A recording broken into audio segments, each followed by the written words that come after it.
Thank you all for coming. I'm John Borg. I'm happy to be here with you all on this glorious Sunday to celebrate the return of the Bolinas Post Office.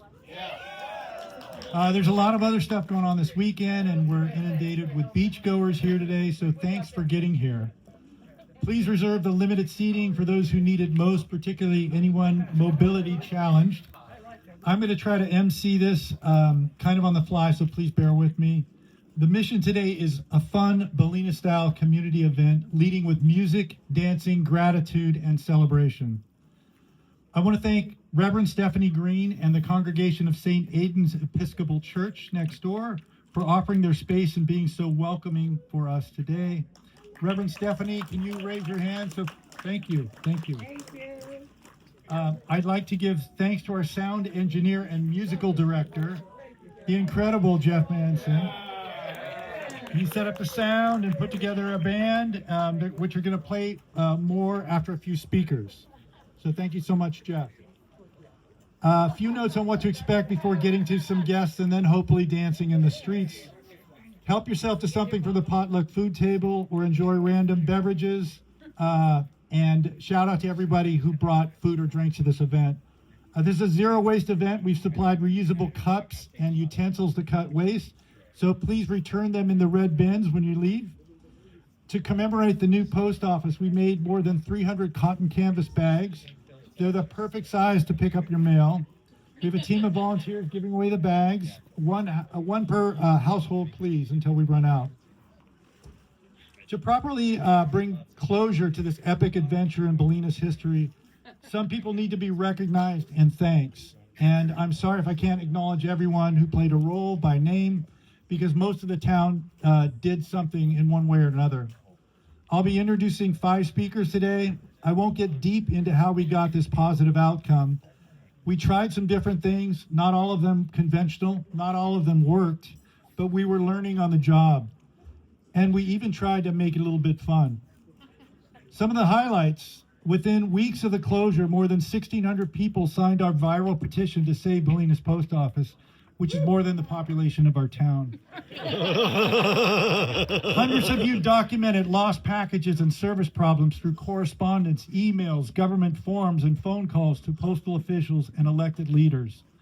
Our community of artists decorated, wrote, and used the U.S. postal system to send more than 2,500 letters to postal officials detailing the impacts of the closure and advocating for doable ways to bring our post office back. The letters arrived on hand-drawn envelopes and letterhead to humanize our plight and reflect the artistic soul of this community. Neighbors attended meetings, rallies, letter-writing sessions. They reviewed and commented on updates on social media.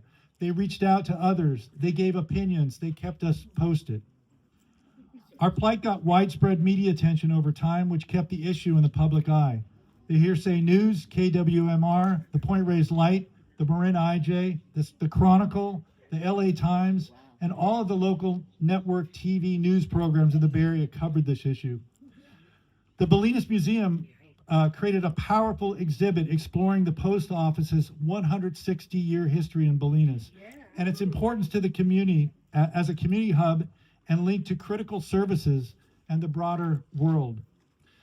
Through the Bolinas School Art Program, nearly the entire student population created a series of oversized Save Bolinas Post Office themed stamps, which were displayed as a massive montage poster at our community rally in May of 2023. Neighbors wrote and performed poems and songs about how we love our post office. People made art, people made signs, and people updated the signs daily. I could go on, but for sure it took a village. It took all of us, and every little bit helped. I will say this as someone who's talked with countless postal experts and insiders over the past 3 years.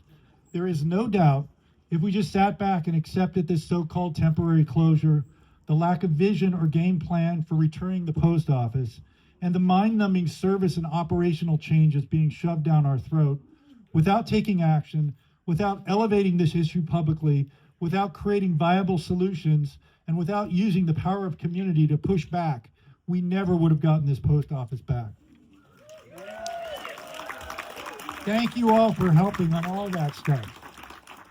I've noted before that we're an unincorporated town with no mayor, no city council, no city attorney, limited political representation beyond BPUD, the park board, and the school board.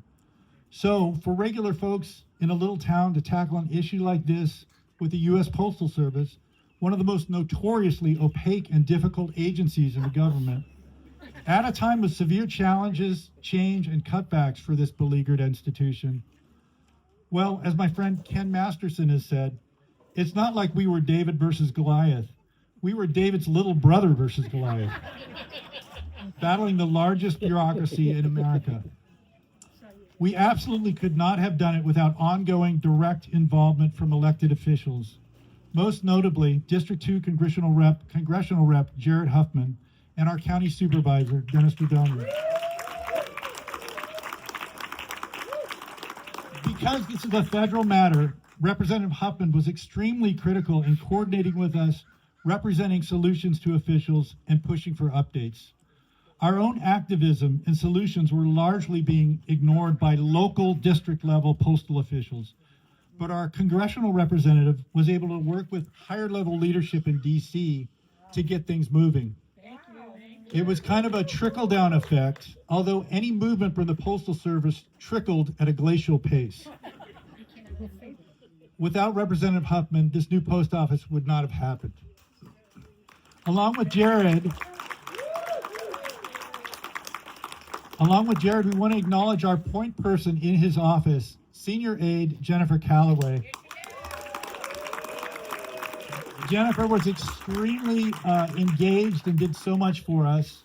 So thank you, Jenny. We're pleased that they're both here today. And I'd like to now welcome to Bolinas our congressional representative, Jared Huffman.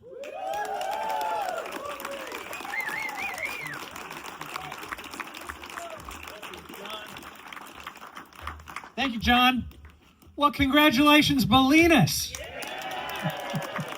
You thought this day would never come, huh? Oh, my goodness. John, thanks for your kind words about the work that my office did, which was spearheaded by Jenny Calloway. So really, thanks very much for acknowledging her amazing leadership and determination. But the most important thing I can say in this celebration is just to appreciate and lift up the quartet of leadership that this community had. It's an amazing four persons that we worked with so well for such a long time. And so Melinda and Kent and Ainor and of course John.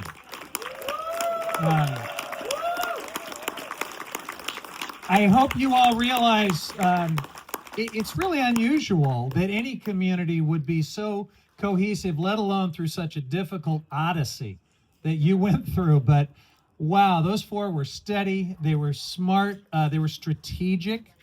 They were just a pleasure for me and Jenny and others to work with. And they're a big reason, they're mainly the reason we landed this plane. It was the right combination of patience and impatience, if you know what I mean. And I think as we reflect on this long odyssey that got us here, to me there's a lot to say, and I know the LA Times has already talked about it, probably the New York, the whole world is going to begin to take an interest in this whole story of Bolinas, I'm sure. But I think there's a civics lesson in it. I think we all sort of appreciate how important the Postal Service is. It is a venerable old agency. It is the one federal agency that's singled out in the Constitution of the United States. Like, you know, back when the colonies were still trying to decide, do we want to come together and actually have a country? One of the few things they could agree that they wanted to do together was have a postal service.